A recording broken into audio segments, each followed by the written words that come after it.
মক্কায় গিয়ে হজ করেন বা না করেন, আরাফার ময়দানের নাম অবশ্যই শুনেছেন। এখন প্রকৃত অর্থে আধ্যাত্মিক দৃষ্টিভঙ্গিতে এই আরাফার মাঠ কী এবং কেন, সেটা আলোচনার ইচ্ছা পোষণ করছি।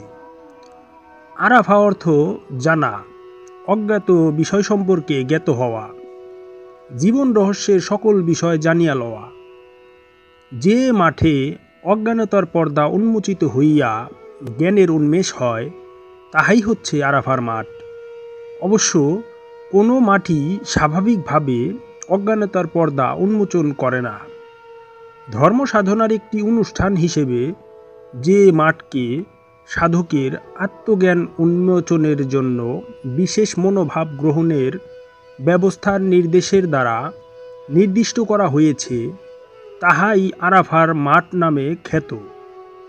জ্ঞান লাভের নির্দেশসমূহ পালন না করে শুধু দৈহিক উপস্থিতি দ্বারা এখান হতে জ্ঞান আহরণ বা অর্জন করা সম্ভবপর নয়।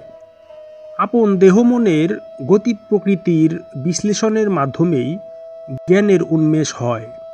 তাই আরাফার ভাষণে দেহের ভিতরে সকল অঙ্গ প্রত্যঙ্গের প্রতি দৃষ্টি এবং মনের গতিবিধির প্রতি দৃষ্টি নিক্ষেপের সংক্ষিপ্ত একটি বিবরণ রহিয়াছে।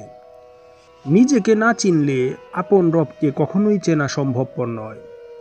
তাই নিজেকে চিনিবার একটি মহড়াই হইল আরাফার অনুষ্ঠান।